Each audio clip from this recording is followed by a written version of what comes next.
Hey, our next guest. I'm on Facebook also, so I'm going to hold up some of the products that this next guest actually sells. Coming from Georgia, and I hope he's in Georgia today. Thrasher Coffee, thrashercoffee.com. It's got Trump's logo on it. And a book he's got out called Would Jesus Vote for Trump? Let me read the little back here in the back. No doubt anyone on the left and the never Trumpkins would claim Christ probably just spit out their double chocolate chip cream frappuccino over the mere posing of that question. But best-selling authors of Doug Giles and Brandon Vallorani wanted to know if Trump and his policies reflected Jesus and his teachings. What you're about to read in their findings on Trump's governance and how it squares with Matthew, Mark, Luke, and John inside, you'll find. Would Jesus ever choose someone with a less than a stellar past to be a leader? Would Jesus be cool with how Trump blasts CNN, the left, and his feckless compadres on the right? What about health care? Would the great physician give Trump's opposition to Obamacare the 2 thumbs up? Much, much more. But we have him on the line now, the author of Would Jesus Vote for Trump and Thrasher Coffee, Brandon Vallorani. Hey, he's Italiano. Good morning, Brandon. Hey, good morning. How are you? Good morning, Brandon. Welcome to Connecticut. Thank you. Yeah, you know, I had ordered quite a while ago, found online your MAGA blend and your Trump 45 blend, and I got very excited and shared it with everybody here. We're showing it right here on Facebook. We've got a couple of packages of that. Great. And then my wife and I were in Atlanta, you know, a number of times, and I kept saying to her, I got to get over to that Thrasher Coffee. I got to get over there. Where the heck is it, you know? So this time, last month, we drove over from Atlanta to Hiram, Georgia, which is only half an hour away. And we went into your coffee shop and had a great conversation with Kayla and Jason, great guys over there. And you got a wonderful place there. The people were so nice. I mean, I came in with my MAGA hat, which normally where we live in Blue, Connecticut, if we wear that hat in our hometown, which we do regularly, by the way, we get daggers. I mean, you know. So I go into Thrasher Coffee, and there's posters of President Trump on the wall, and I'm an ardent Trump supporter, so I'm excited. You know, this is like Candyland for me. and I see all the Trump themed. You know, on the walls of and the Trump theme coffee choices on your board, and I'm getting excited, you know, and I'm wearing my MAGA hat, and people are coming up to me in your store and they're high-fiving me. I'm not used to that, Brandon. I got to tell you. Yeah. You know, we live in a very blue state, and I'm not used to that. I really felt warm and at home down there in Hiram, Georgia. Well, I'm glad that you felt welcome, and it's a little taste of what it's like living down here in red country. Tell us more, Brandon. We can't get enough. We're like junkies up here. We're like, wow, they really sell Trump down there? Yeah, I mean, we do. And I don't know. I think there may be a few other coffee shops around the country that are outspoken for President Trump, but not many.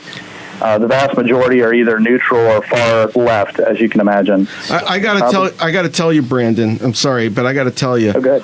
Outside of Trump Towers in New York City, I felt like I was in Trump Tower, you know, an extension of Trump Tower walking into your store. I want the Trump world to know about Thrasher Coffee and what you have there. But you know what I'd like to ask you is about the reaction that you're getting nationwide and worldwide from your blends. Sure.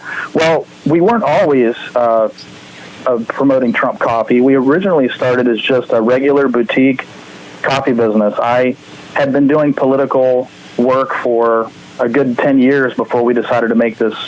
Well, what happened was I wanted to break from politics, to be honest with you. So after about 10 years of doing it, we thought, let's do something different. Let's roast coffee. Let's import wine from Italy.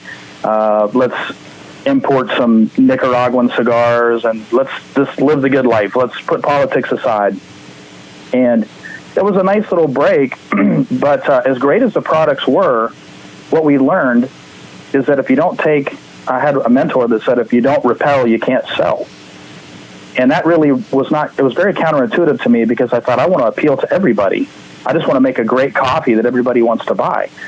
And people love the coffee, but it was not until 2018 when we decided to not be a generic coffee company, but really take a stand for President Trump, because by this point, he's getting such a thorough thrashing from the media.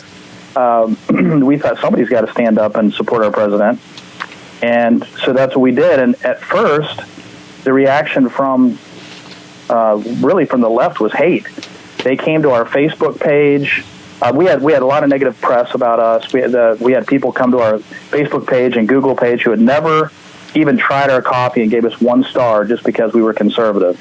Never mind, the coffee was great before, but as soon as we came out for President Trump, they told us it tasted terrible. So I thought, well, we really made a mistake.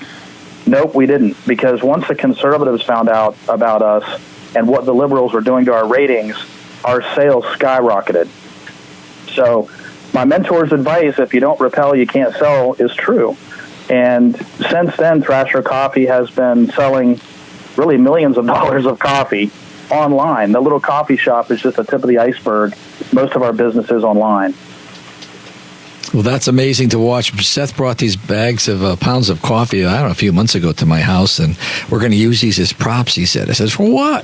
You'll see. And I wanted to open up and have some the other day. He goes, no, I bought them for props. I'm like, they're going to get old. I want to brew the coffee. No, I said, I'll fill them up at Starbucks or something else. No, they're props. I'm like, oh, tell Seth it's going to get old, right? You got to drink this stuff, right?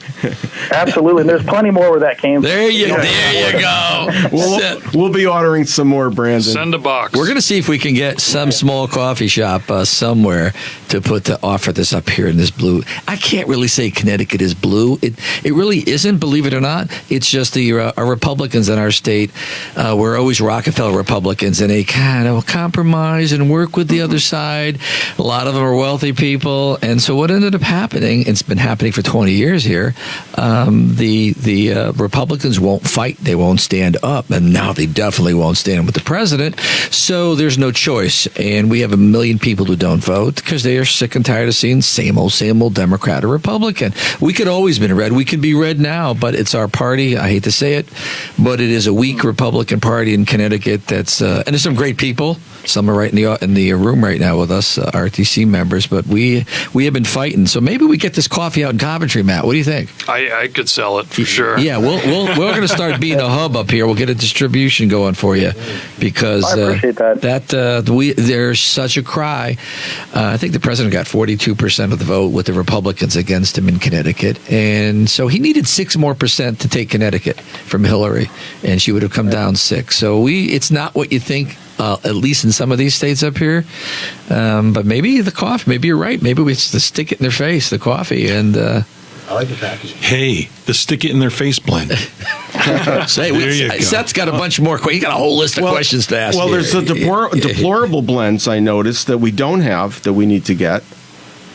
And we're deplorables. Yeah. So we should really be drinking deplorable blend. Yeah, why aren't we drinking that? We need to order it. We need to get it.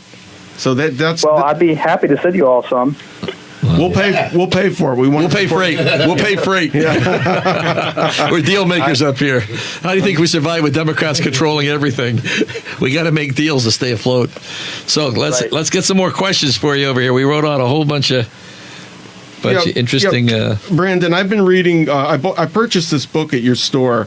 Would Jesus vote for Trump? I found it very intriguing. I just had to read it. And what you say is very compelling, and it makes sense. You talk about Samson, you talk about King David, biblical figures, Solomon, Moses, people that are great, figures in the Bible who also had deep character flaws, and some of them did some terrible things, when you compare that to President Trump. I mean, you do draw that parallel that makes sense, that God chooses who he wants to choose to lead. And, why not Donald Trump?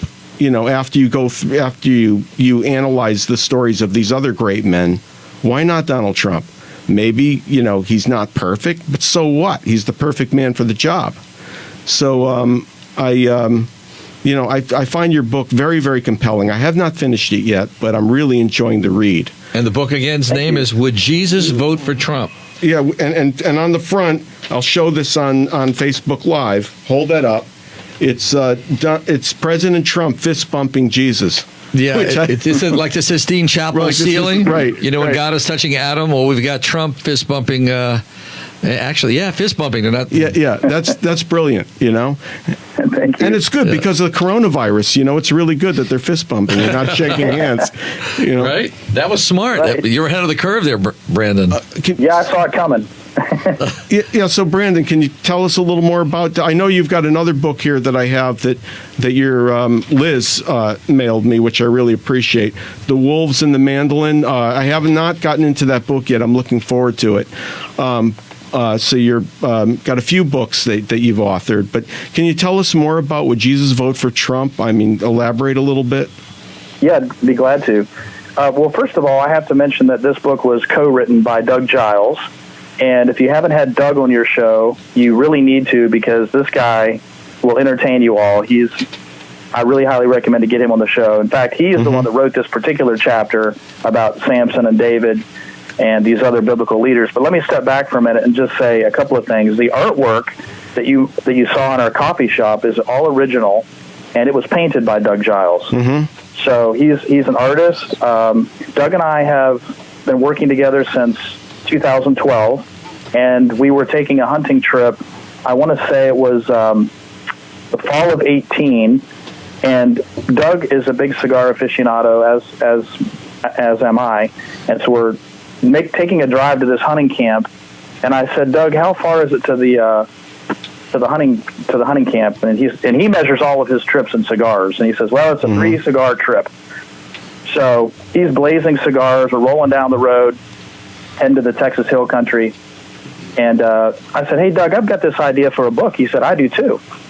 You go first. No, you go first. And because we're kind of friendly competition on everything. But it turns out we actually had the same idea for this book. And we came up with the title together, Would Jesus Vote for Trump? And part of the reason for this book goes back to 2016, when so many conservatives were against Trump at the time. I remember. And you couldn't believe how many people would be against Trump. It's like, I think the mindset was, especially with evangelicals, well, they want to vote for their pastor. You know, like he's not this squeaky clean, you know, have all of his theology right. He's not fit for the Oval Office. But look, the presidency is a job, and you want to hire the most qualified person for the job. Any business owner, they're not going to say how good is someone's theology. It's can they do the job? Right. And so that's what really motivated us to write the book, was that we believe President Trump was the man for the job at the time, still is. And we wanted to kind of take on a lot of these arguments head on, and by showing these biblical examples of great leaders who were severely flawed, you know, and if people really go back and read the Bible, there's some embarrassing stories here about these leaders, you know. I got a question for you, Brandon. You're Italian, right? Yes. Yeah, and you're a dual citizen, we think we looked up online? Yes, just got that, actually. And are you born in the South? Are you from the South? Well, actually, no. My dad was from Pittsburgh, and my mom was from West Virginia, which is kind of a steel coal country up there. Yeah. And so that's where I was born and raised. And then I moved to Atlanta in 2004. Oh, well, you got an accent. You've got a good Southern accent. Yeah, I've already picked it up, I guess. I only ask that because I see the Sistine Chapel, I see the name, dual citizenship. How does it feel, because I'm Italian, all Italian, how does it feel to be an Italian in the South? What's that like, especially Georgia? Well, I'll tell you this much. For all of us Northern Italians in New York and Boston, what's it like? Well, first of all, I love going to Little Italy in Boston and Little Italy in New York and eating at some of the great restaurants up there. But it's hard to find good Italian restaurants in the South. If you go into Atlanta, there are a couple of really good ones. Yeah. But, you know, outside of Atlanta, where we are in, say, you know, like the metro area, there's some that they're okay. But, man, there's nothing like eating at home. Even in Pittsburgh and northern West Virginia. Oh, sure, Pittsburgh, yeah. I mean, tons of great chain restaurants. So it's going to be hard to eat Italian in the South. I thought that changed by now. I've been hoping and praying. I know Florida, which isn't the South, deep Florida's got the Italian restaurants, but Georgia. If you come down here, I'll take you to some good ones. Okay, we will definitely be down to see you. That's for sure. I will be back to Hiram, Georgia. He wouldn't stop. He kept bending my ear up here, Brandon. You got to see this place. You got to see this place in Georgia. And we have people from all over the South and red states calling in. We don't want this just to be Connecticut, and it's not. Right. Because people here tend to get myopic thinking the world is Connecticut. And it isn't. So give us a little more information about your business, your ventures, what's on the drawing board for what's coming up in your world.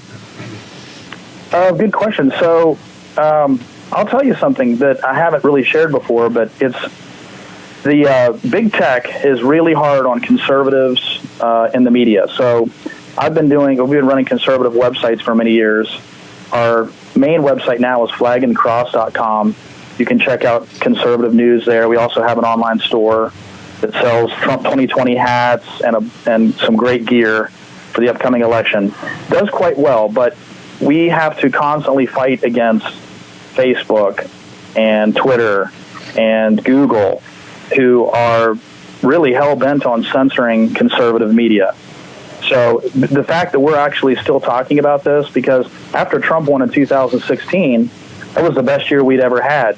But they figured out really quickly that conservatives on social media were a big part of what helped him win the election. And, of course, Trump himself is a master, at Twitter. But they figured it out, and so there's a lot of censorship going on. And just be aware of that we have to work very hard to get our message out. In light of that, we're maybe not as large as we were a few years ago, but the coffee is doing very well. And I'm doing some consulting work to help, bring in some extra money for the family. We've got a big family, 7 kids. Wow, that's a big family. A lot of One coffee. of them's a lot of coffee. In fact, I'm drinking Thrasher coffee right now because you all got me up early on a Saturday, so I have to stay awake.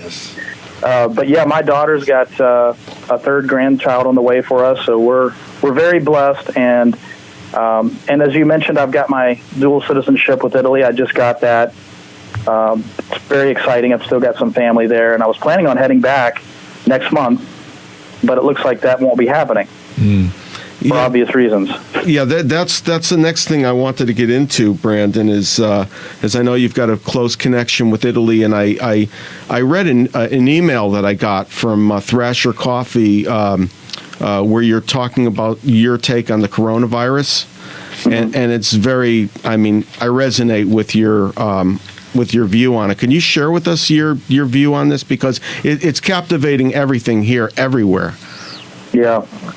Well, take this from a guy that is probably a little bit of a hypochondriac and a germaphobe. So I'm always watching out for flus and sicknesses that are going around. And when it hits our family, it can hit everybody and stay in the family for a long time. So we're always very cautious. And when the coronavirus first started making the media, I was definitely concerned about it. And I still am, as I would with any kind of flu. But the numbers just weren't adding up to me. Even now, I check every day. I'm checking, how many cases are there in the United States, how many cases are there in Italy. And maybe it's because we've all done such a great job of flattening the curve and keeping people at home, and everybody's hand sanitizing. But still, I think we only have a couple of thousand cases here in the United States. And there were 45 million cases of the flu this flu season, which starts in October of last year, and 46,000 people died from it, which is it's a big number. But you don't see the media talking about that really. And every election year, there seems to be some kind of a flu, or swine flu, bird flu, H1N1. That's it's right. like every election year. So the numbers weren't adding up to me. And I have a good friend who's a medical doctor, and he said, "Brandon, this is just complete mass hysteria." That's over correct. Nothing. Yep, totally. So my take is we need to be hygienic, be smart. But I was one of the last people to go out and buy toilet paper. I couldn't believe it. And I was mainly just afraid there wouldn't be any left for me just to get our family through a week. Yeah, but we finally did. You go to the grocery store now, and I go late at night when it's supposed to be quiet, but there's lines out the door. All the grocery stores. People are just flipping out and buying into the hysteria. Yeah, it can happen, and it has happened. Let's mention your website for your coffee, because we're going to try to bring this to Connecticut. Thrasher, THRASHER, ThrasherCoffee.com. ThrasherCoffee.com for Maga Blend. And what else do you have besides the coffee down on that website? Brandon, give us a little take on that. Let's push the product over here. Oh, sure. We've been recently adding Trump gear, so you can buy some Trump 2020 hats. You can buy Trump mugs, T-shirts, and so you can buy them there. You can also buy them at flagandcross.com. We own both websites. There's a lot more actual merchandise that is not coffee over at flagandcross.com if you want to get equipped for the election. And if you want to get yelled at by wearing a MAGA hat, we need a survival package mailed up to this radio station over there. Yep. We survived in Connecticut. I can't believe I didn't mention this. So ValloraniCigars.com, we did the same thing. We came out with a Trump 2020 cigar. Yeah. Oh, that's it. Can we smoke in here? I'm a cigar aficionado. I don't know. Don't smoke next to my pickup truck. I got a leak right now. Everybody goes, "Hey, is your gas leak in your pickup truck?" I got to get it fixed. Don't smoke. So, what kind of cigars do you have? Well, because of my connection with Doug Giles, I partnered up with Alberto Medina of PIO Resurrection Cigars, a fantastic cigar maker. And listen, I don't deserve to know this guy. He is one of the top cigar gurus in the world, and he produced a cigar for me. I didn't actually know if he'd be a Trump fan, so we were just producing these Vallorani cigars, and everybody was loving them. But I wanted to do it on my own. I thought maybe he's not a Trump guy, and because I bought into sort of the stereotype that anybody that's Hispanic is going to be against Trump. So I didn't want to. He's kind of a emotional guy, and I didn't want to upset him and lose my relationship. But anyway, we kind of felt out this idea of doing a Trump cigar. Turns out he's a huge Trump fan. And he said, "Brandon, we're going to sell 1 million cigars. I want to be a part of this. I want to design the box, the rings. Let me do it." And I said, "Then let's do it." So we rolled out the Trump 2020 presidential cigars. They're available on ValloraniCigars.com. And listen, these are great cigars. I'm not just saying that because they're mine. I was smoking a Cuban last night that I bought, and it just was not nearly as good as the cigars that Alberto produces for me. So I'll challenge you all to do a test. Go buy a quote-unquote Cuban somewhere and put it up against our Nicaragua. Okay, I'll buy the Cuban. You send us a little box of them over. I'll give you the address to my house. Ready? Number 1, Clifton Avenue, West Hartford, Connecticut. Joe Visconti, number 1, Clifton Avenue. Everybody knows the address. West Hartford. No zip code required. And we'll smoke them. Let me smoke in here or what? No. No. Well, those days smoke anywhere. Those days are over. We'll push the heck out of them, but we need product samples. Product samples. There you go. Always asking for a deal. No, really. The coffee, though, the packages, if you're on Facebook right now and you're taking a look at this, the packages are fantastic. It's we have K-Cups, too, by the way. K-Cups. I don't know. I like the bag, though. You got President Trump looking like Superman with a red tie, white shirt, and his hair's goldy with American flag and stars. Great artwork. Yeah, whoever did that. Thank you. Scott over here, he's holding up the website. I'm already logging on to the website. He's already logged onto your website, ready to buy the cigars. How much did you buy? We try to stay away from Corona for another half hour before. Guys, let's take a road trip down to Georgia. There you go. We're all coming to visit. We're going to pile in the car right after this. Come on down. Love to have you. I love the band. Look at the band. So let's talk about this in Georgia. How was the Panic doing in Georgia compared to, I don't know if you can compare it, but up here it's nuts. Is school still going on down there? No. Actually, the schools in my county and the next county over have been closed for a couple of weeks. Whoa, we just closed there a couple days ago. Mm-hmm. Yep, and the grocery stores are emptying out, which I still find interesting, but I guess people are wanting to stock up and not go out, so they're probably, the grocery stores are making a lot of money, that's for sure. What else? I mean, NASCAR. NASCAR's running this weekend, but nobody's allowed to attend the race. I guess they're just going to run the race Oh, my here in Atlanta God. without an. Wow. That's unusual. That's crazy, right? It's really kind of a sad, eerie time to live.